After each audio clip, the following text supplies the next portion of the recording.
Welcome to the Bertrand Hotel with day 2 of the ANC's National General Council is well underway. We're expecting to have our first media briefing of the day to distill through some of the salient points to emerge from day 1 of this 4-day gathering, which is really, as we've been saying to you for some time now, a midterm review of how the ANC is doing between its conferences, which we know, of course, are the highest decision-making bodies for the African National Congress. Today, though, we expect about 10 commissions is what they call them. It's essentially groupings of delegates who are going to delve into some of the policies that are meant to be ventilated today. And we're expecting that on the table will be this concept of the national democratic revolution as well as the balance of forces, which of course are some of the cornerstone ideas or philosophies, if you like, of the African National Congress. The question, though, still remains about whether these aren't just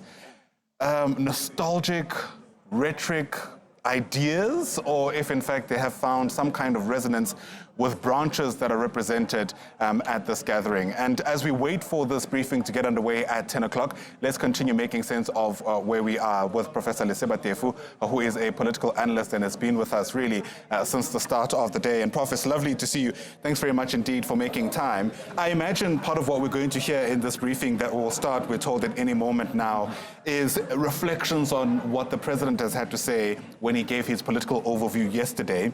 And part of what grabbed headlines, no surprises, is his call for, the state essentially led by the ANC in the main to stop outsourcing a lot of the work that they could do internally, which does allow us to speak a bit about state capacity and how, in fact, we could go about ensuring that the work that could be done by the state is done by the state and not some other company, which will end up costing so much more.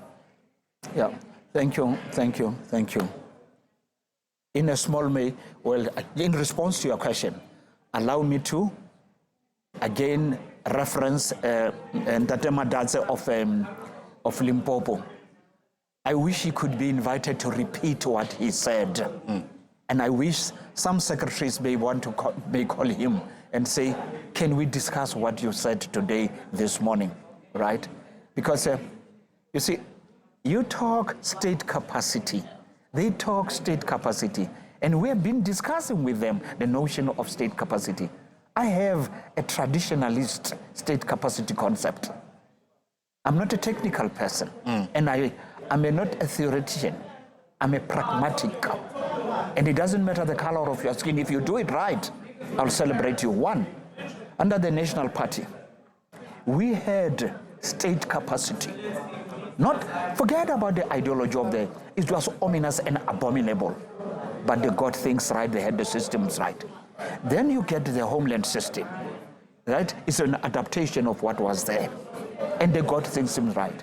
State capacity for me that worked under apartheid and the homeland system is the one that said in each and every municipality, there was a technical department. You'd get a carpenter, you would get an electrician, you would get a plumber, right? In the case of any technical problem or emergency, there were people full-time employed by the municipality, by the state, and they would be at hand even on Sunday. If there was no electricity, on Saturday afternoon, pirates and chiefs were going to play. We knew in my township where to go and get the electrician. And when he saw us coming in our short spans, he would say, I know in which street there is a problem. We got into the buggy, he would fix it and go back and enjoy his drink. Even the work ethic of the people in those days, the work ethic. So these are the things, state capacity for me. I can tell you, almost every township I know of in South Africa, there are remnants of technical departments and there are still some employees. Just bring them back, give them the moral support. They are there, they are not being used because they see people coming in the name of outsourcing or tenders. Yeah, and it's a painful truth, right. But let's talk about it, Ayanda. There are technical departments, let us resuscitate them. Yeah. You know, I love the imagery of you in shorts on a Saturday afternoon to go and seek this help. Yeah, we knew what to get you. But we also have more recent examples, you know. When we finally sit down with those who were at the helm of turning ESCOM around, they speak a lot to what you've just outlined. Yeah. Having people who are internal, in the right places, empowering them and essentially supporting them to turn the situation around. The point I'm trying to make is that this is not a far-fetched, grand idea. It's actually possibly one of the low-hanging fruits that we could start with. You know, there is a man called Vise, one of the rich folks, Afrikaner folks, I think, I don't know in which space. If you go back and listen to what he said, I don't think the situation is too complicated. If government were just to allow us as business to step in 3 years, we can turn things around. We have the capital, we have the technical know-how, we can turn things around. That's one. Allow me to cross the border and go to Zimbabwe. You know, the infrastructure that I look is dilapidated, but it's not finished. Zimbabwe, according to me, it can take maximum 5 years, you can turn it around. Just get the right people doing the politics, but those with the technical expertise, allowed without interference by the politicians to do their work. You can turn things around. Just one last example.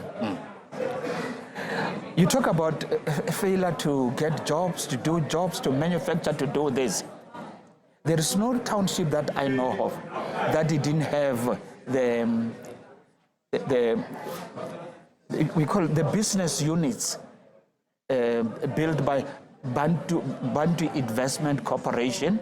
In every township, there would be business sectors where people can run their businesses and pay little account. I'm forgetting the terminology. Sure. But in Seshego, in Polokwane, there was a technical unit that could produce supersonic FM radio station, not radio station, radios in that space. It would employ up to 3,000 people. And it was vibrant, that business center in Hammanskraal.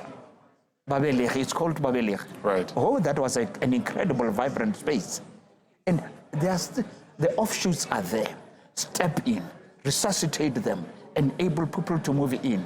And don't give it to them for free because they're going to destroy them. Let them pay for it. But where there is necessary support, give them that support. We can turn things around. The infrastructure is there, dilapidated.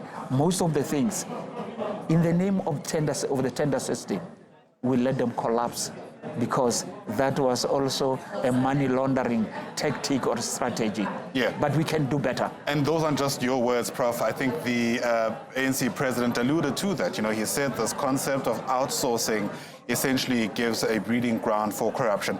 But let's try then distill all of that into what is likely to be discussed in the breakaway sessions today, the National Democratic Revolution. I mean, in the last hour, we'll try to break down what this means in more practical and modern terms. It's essentially this hope of moving the country in a particular direction, where hopefully there is the kind of state capacity you speak about. But how do we move from the ideology and the ideas to the more pragmatic,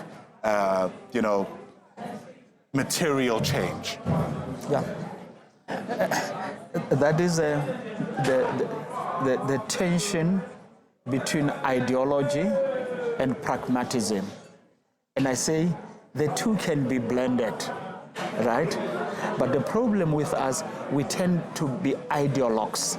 And when it comes to ideology, everybody's an expert, everybody's an authority. That is, everybody's a professor in that space. And that's why we are where we are, right?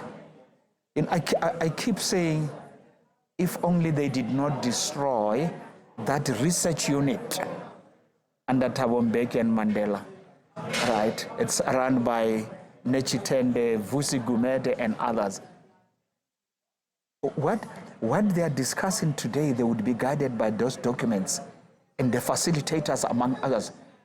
That unit had a lot of brain power.